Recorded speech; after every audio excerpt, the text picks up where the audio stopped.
The sessions today were about the congresses of the future, if I remember correctly. It's still fresh in my mind.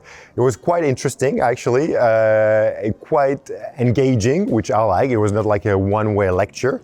And we got to think about what the congresses would look like in the near future. So in the near future, but also all the way until 2040. And what was interesting was that you could actually put yourself in the place of a meeting planner in 2040 and imagine what a Congress could be like. And based on that, you could react and think about what concrete steps you could take to make those Congresses very successful and not just jumping on the bandwagon, is that the right expression, and just to catch up with what other people were doing.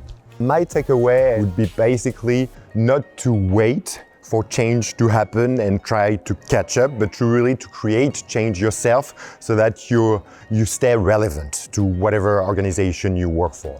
I think for me, the exercise that we did where we had to think about meetings in the future was very interesting because I hadn't really considered my industry much beyond the next 2-3 years, and we're trying to think about 40 years in the future. So that was really fascinating for me.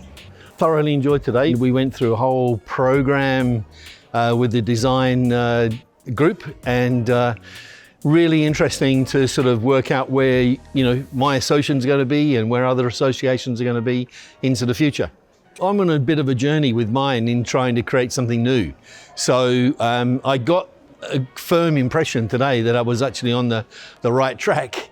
So I just need to sort of start tidying up some of that activity. And I think we're on the journey, because I think there's a lot of associations, and I've certainly been involved in a lot, and I just feel that we're reaching an end to some of the old ways of doing things, and we've got to find new ways. It sort of came across that with different generations coming in, you've got to find different ways to engage them.